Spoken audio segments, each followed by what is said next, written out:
قال النبی صلی اللہ علیہ وسلم افضل الذکر لا الہ الا اللہ. پڑھو ایک مرتبہ لا الہ الا اللہ.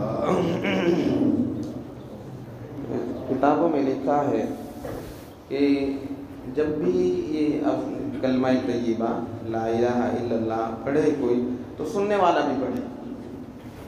درود کا تو ہے ہی مسئلہ کہ آپ کا نام آئے تو درود پڑھنا ہے، لیکن جب یہ کلمہ طیبہ پڑھا جاتا ہے مستحب لکھا ہے علماء نے کہ مستحب یہ ہے کہ کوئی بھی پڑھ رہا ہے آپ بھی پڑھے اشہد ان لا الہ الا اللہ، اشہد ان لا الہ الا اللہ، یہ پڑھ لینا چاہیے.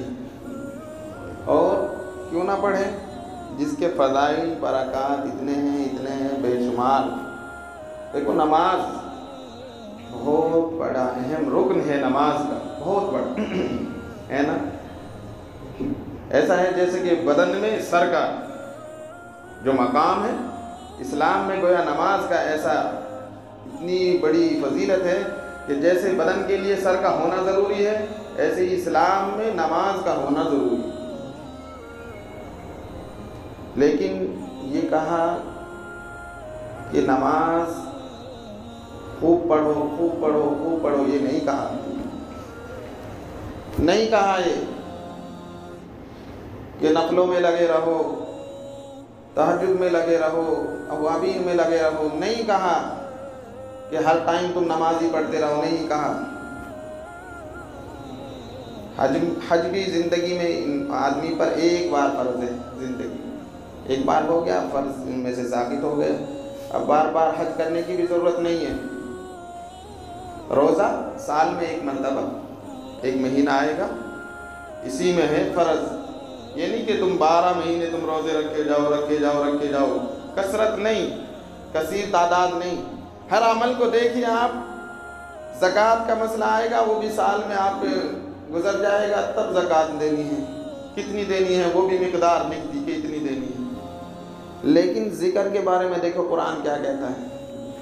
یا ایھا الذین آمنوا اذکروا اللہ، یا ایھا الذین آمنوا، اے ایمان والو، اے میرے پیارے بندو، اے مجھ پر ایمان رکھنے والے بندو، اذکروا اللہ، اللہ کا ذکر کرو. آسان لفظ دیکھو کتنا، عام سا بندہ بھی کہے گا اذکر، ذکر کرو اللہ. آگے کہا ذکرن کثیرا. کیا کہا؟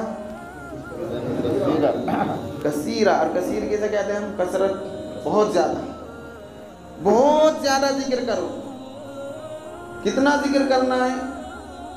علماء کہتے ہیں اٹھتے بیٹھتے چلتے پھرتے ہر وقت تمہاری زبان ذکر سے تر رہے. ہر وقت، ہر آن، ہر لمحہ آپ کا کوئی بھی لمحہ اللہ کے ذکر سے غافل نہ ہو. اور دیکھو حضرت موسیٰ علیہ السلام بڑے مشہور پیغمبر ہیں، بار بار قرآن میں بھی ان کا ذکر آیا، حدیثوں میں بھی ہے، اور بنی اسرائیل کے بڑے نبیوں میں شمار ہے حضرت موسیٰ علیہ السلام کا. تورات انہی پر اتاری گئی، بڑے نبی.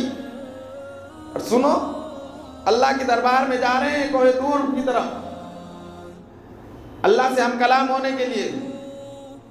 اللہ رب العالمین سے دعا کی ہے، اللہ ساری کائنات تیرا ذکر کرتی ہے، اے اللہ مجھے کوئی خاص وظیفہ بتا دو، میں آپ کا ذکر کروں گا. حضرت موسیٰ کیا کہہ رہے ہیں؟ مجھے کوئی خاص وظیفہ دے دو، خاص وظیفہ جس کی وجہ سے میں آپ کو یاد کیا کروں. اللہ کی طرف سے آواز آئی کہ موسیٰ لا الہ الا اللہ پڑھا کرو. کیا پڑھا کرو؟ لا الہ الا اللہ. حضرت موسیٰ علیہ السلام کہنے لگے، اے اللہ یہ تو سب پڑھ دیں. کیا کہہ رہے ہیں؟ یہ تو سب پڑھ دیں، یہ تو سب پڑھ دیں. کائنات کے سارے انسان، سارے لوگ پڑھ رہے ہیں. جو بھی تیری ذات میں یقین رکھتا ہے وہ پڑھتا ہے. اے اللہ کوئی خاص وظیفہ؟ اللہ کی طرف سے آواز آئی، موسیٰ اس کو ہلکا لیتا ہے، 7 آسمان 7 زمین ایک پلڑے میں رکھ دیے جائے اور ایک کلمہ لا الہ الا اللہ ایک پلڑے میں رکھ دیا جائے. اللہ کی قسم یہ کلمہ والا پلڑا جھک جائے گا، یہ آسمان 7 زمین والا پلٹا اوپر اٹھ جائے گا، اتنا بھاری یہ کلمہ ہے۔ عرش پر لکھا دیکھا لا الہ الا اللہ، ایک نعت ہے بہت اچھی، جنتوں میں جنت کے پتوں پر لکھا دیکھا لا الہ الا اللہ، لا الہ الا اللہ، ہر جگہ لا الہ الا اللہ، لا الہ الا اللہ۔ گویا اللہ رب العالمین توحید کو بسانا چاہتے ہیں دلوں، اور فرمایا کہ ذکر اتنا کثرت سے کیا جائے، اتنا کیا جائے کہ آدمی کے رگ و ریشے میں جو رگیں رہتی ہیں، نسا تمام میں اللہ بس جائے، نس نس میں، رگوں میں، نس میں اللہ بس جائے، اور ایسا کہ آپ اٹھیں بیٹھیں تب بھی آپ نے کلمہ کا ورد لا الہ الا اللہ۔ علماء نے لکھا جو آدمی کثرت سے ذکر کرتا ہے، کثرت سے لا الہ الا اللہ پڑھتا ہے، کثرت سے، میں نے کہا خوب اس نے کلمہ لا الہ الا اللہ پڑھتا ہے، آخری کلام، اس کی آخری بات جب وہ دنیا سے رخصت ہونے کا وقت ہوتا ہے، اللہ رب العالمین ایٹومیٹک اس کی زبان پر لا الہ الا اللہ جاری فرما دیتے ہیں۔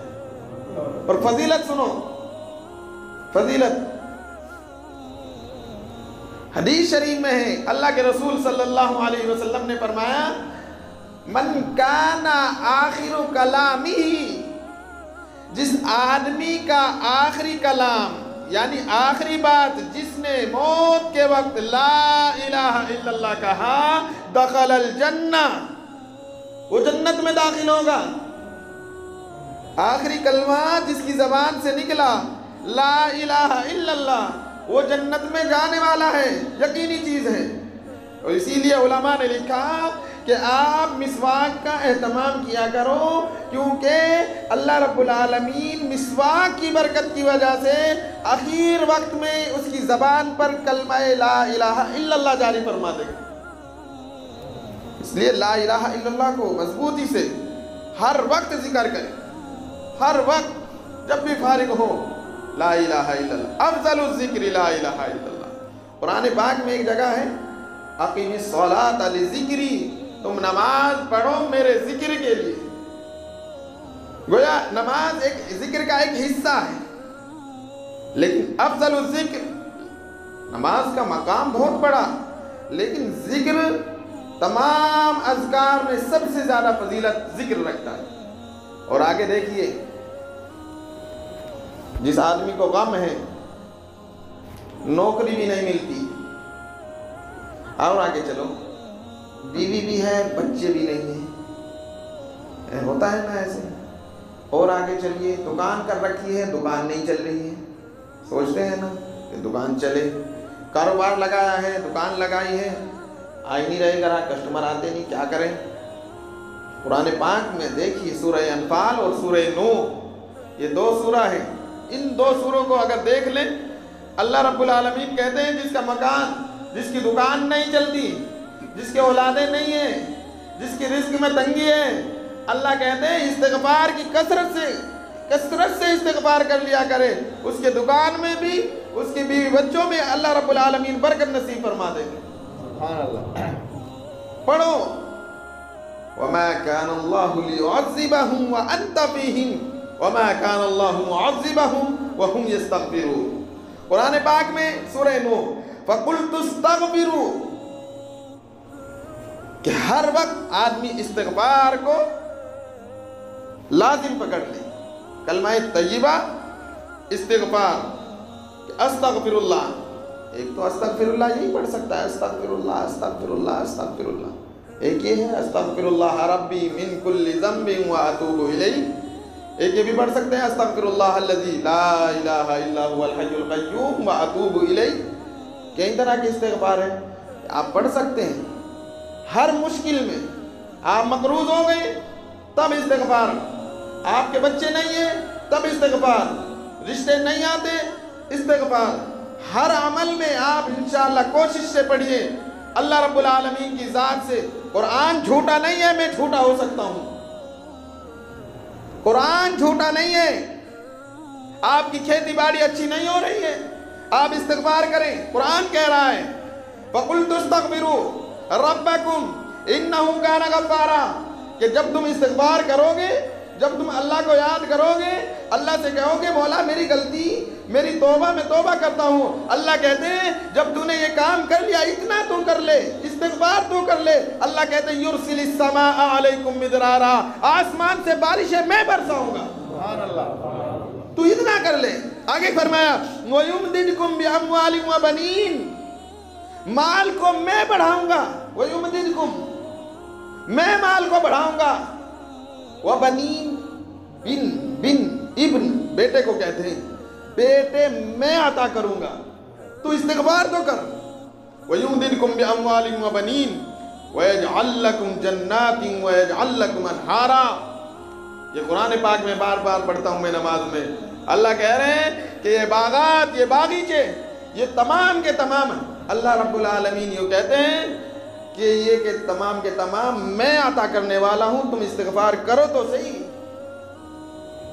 حضرت موسیٰ علیہ السلام بڑے مشہور پیغمبر ہیں. جا رہے ہیں اللہ سے ہم کلام ہونے کے لیے، جا رہے ہیں. اچانک خیال آیا کہ چلو کوہ طور کی طرف چلتے ہیں.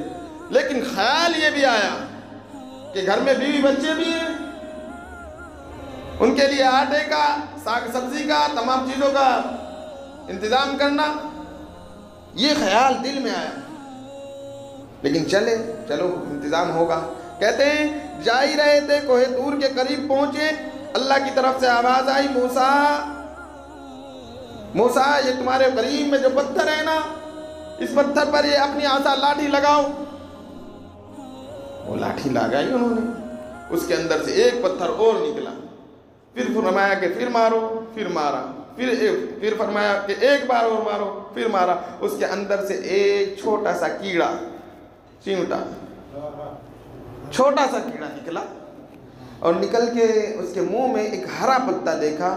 حضرت موسیٰ علیہ السلام کہنے لگے اللہ تو یہاں بھی رزق پہنچاتا ہے. سبحان اللہ. اللہ تو یہاں 3 پتھروں کے اندر تو روزی پہنچاتا ہے. اللہ کی طرف سے آواز آئی کہ موسیٰ یہ چیونٹا جو ہے نا، یہ تمہیں کچھ کہنا چاہ رہا ہے، یہ کیڑا تمہیں کچھ کہنا چاہ رہا ہے کہ اس کی طرف کان لگا کے سنو. وہ چیونٹا کہتا ہے سبحان من یرانی. کیا کہتا ہے؟ سبحان من یرانی، پاک ہے وہ ذات جو ہمیشہ مجھے دیکھتی رہتی ہے. سبحان من یرانی وَيَعْرِفُ مَكَانِي، وہ ذات پاک ہے جو میرے مکان کو جانتی ہے میں کہاں رہ رہی ہوں. اور آگے جملہ سنو اور مزہ لو. آگے فرمایا وَيَرْزُقُنِي وَلَا يَنْسَانِي، وہ مجھے روزی دیتا ہے، بھولتا نہیں ہے. وہ مجھے روزی دے رہا ہے، مجھے بھولتا نہیں ہے.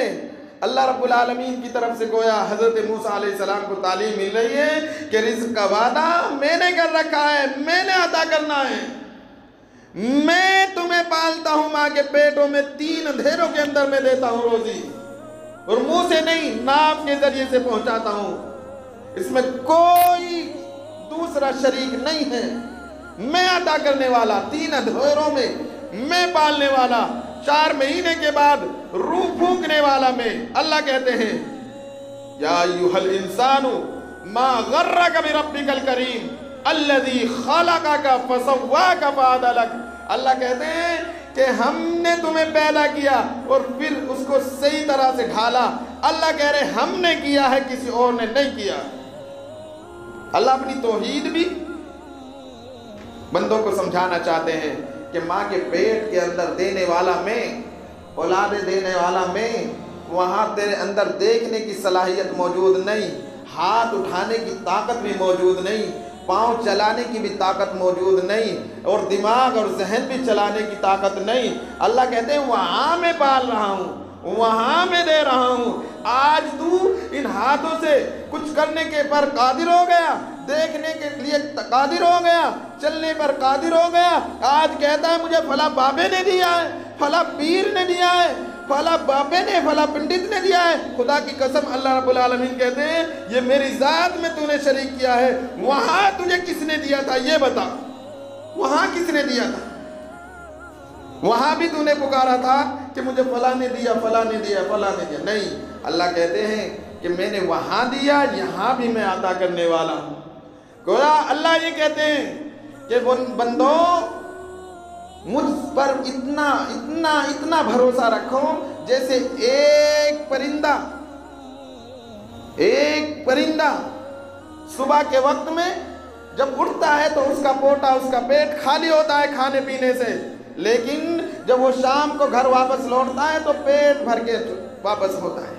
مجھ پر ایسا توکل کر لو. اللہ رب العالمین کہتے ہیں میں تمہاری روزی کا ذمہ دار ہوں. میں نے حدیث میں ایک حدیث فضائل اعمال میں بھی نقل کی ہے، فرمایا کہ جیسے انسان کو موت تلاشی ہے نا کہ کہاں رہتا ہے یہ بندہ، کون سے محلے میں، کون سی گلی میں ہے، ویسے ہی اللہ رب العالمین کا جو رزق ہے نا، یہ رزق بھی بندے کو تلاشتا ہے کہ کہاں ہے. بے شک، سبحان اللہ. رزق بھی تلاشتا ہے. بے شک. اور فرمایا جب تک بندہ وہ اپنے مقدر کا رزق نہ کھا لے اس وقت تک اسے موت بھی نہیں آ سکتی. اس لیے موت اور رزق یہ دونوں تلاشتی ہے بندے کو. اس لیے فرمایا کہ اپنے اعمال میں وزن کر لے استغفار کی کثرت، کلمہ طیبہ کا ورد زیادہ سے زیادہ. حضرت عائشہ سے آئی تھی نا فاطمہ الزہرا رضی اللہ تعالیٰ عنہ، یوں کہنے لگی، کیا کہتی ہے، کہ مجھے بھی ایک خادم کی ضرورت ہے، کہ کہو نا ابا جی کو کہ میرے پاس بھی ایک باندی ہو جائے تو میرے کام بن جایا کریں گے. یہ کہہ کے حضرت عائشہ کو وہ اپنے واپس چلی گئی. حضرت عائشہ نے اللہ کے رسول صلی اللہ علیہ وسلم کو بتایا. بتانے کے بعد فرمایا آقا علیہ السلام خود حضرت فاطمہ الزہرا کے گھر پہنچ گئے، اور پہنچنے کے بعد بتایا میں تمہیں ایسا عمل نہ بتا دوں جو تمہارے غلام اور نوکر باندیوں سے بھی اچھا ہو. حضرت فاطمہ الزہرا کہنے لگی بتائیے یا رسول اللہ. کہنے لگے آقا علیہ السلام نے فرمایا 33 مرتبہ سبحان اللہ، 33 مرتبہ الحمدللہ، اور 34 مرتبہ اللہ اکبر. رات میں عشاء کے وقت میں بستر پہ جب پہنچتے ہو اس وقت میں پڑھ لیا کرو، یہ تمہارے غلام نوکر باندیوں سے افضل ہے. یہ اذکار ہے، ذکر کثرت سے کیا کرے. سبحان اللہ کی تسبیح، استغفر اللہ کی تسبیح، اللہ اکبر کی تسبیح، اور ایسے ہی کلمہ طیبہ یہ تو افضل الذکر، اور ایسے ہی استغفار. ہر عمل، ہر چیز، اگر کوئی بھی چیز چاہیے آپ کو استغفار کی کثرت کریے انشاءاللہ مل جائے. چند دن کر کے تو دیکھیے. ایک واقعہ میں بتا دوں، اپنا واقعہ، میں کسی اور کا بھی نہیں بتا. 7 سال ہو گئے تھے، ایک بار شادی ہو گئی، بچے نہیں، یہاں علاج وہاں علاج وہاں علاج وہاں کرتا ہی ہے. ڈاکٹروں سے دکھا لو، دوائیاں دلوا دو، یہ کر دو وہ کر دو. میرے پاس آئے، وہاں میں پنجاب میں تھا، مسلمان تھے. میں نے کہا، کہتے جی بتا دو کوئی عمل وظیفہ. میں نے کہا استغفار کر لیا کرو، نمازوں کی پابندی کر لیا کرو. اللہ کی قسم کھا کے کہتا ہوں مسجد میں بیٹھ کے جھوٹ نہیں بولتا. کیا فائدہ جھوٹ بے لذت. 6 مہینے یا 8 مہینے، اتنا تو مجھے یاد نہیں ہے، لیکن بتاتا ہے کہ 8 مہینے یا 6 مہینے گزرے تھے، بیوی حمل سے رہ چکی تھی. اور میں تو نہیں سمجھتا کہ کوئی کمال میرے بتانا، میں قرآن حدیث سے بتا رہا تھا کہ وہ استغفار کر لو. اولادیں چاہیے تو استغفار کرو، قرآن کہہ رہا ہے.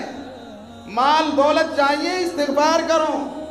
نوکریاں اچھی چاہیے استغفار کرو. دکانوں کو بڑھانا چاہتے ہو، ان میں برکتیں چاہتے ہو، استغفار کرو. ہر عمل میں آپ استغفار کرو، اللہ کی قسم مل جائے گا. یہ سورہ نوح کہہ رہی ہے. سورہ نوح قرآن کا ایک ایک حرف سچا اور صادق ہے. اللہ تعالی ہم سب کو عمل کی توفیق عطا فرمائے. اللہ رب العالمین ہم سب کو کثرت کے ساتھ ذکر کرنے کی بھی توفیق عطا فرمائے. وآخر دعوانا ان الحمد للہ رب العالمین.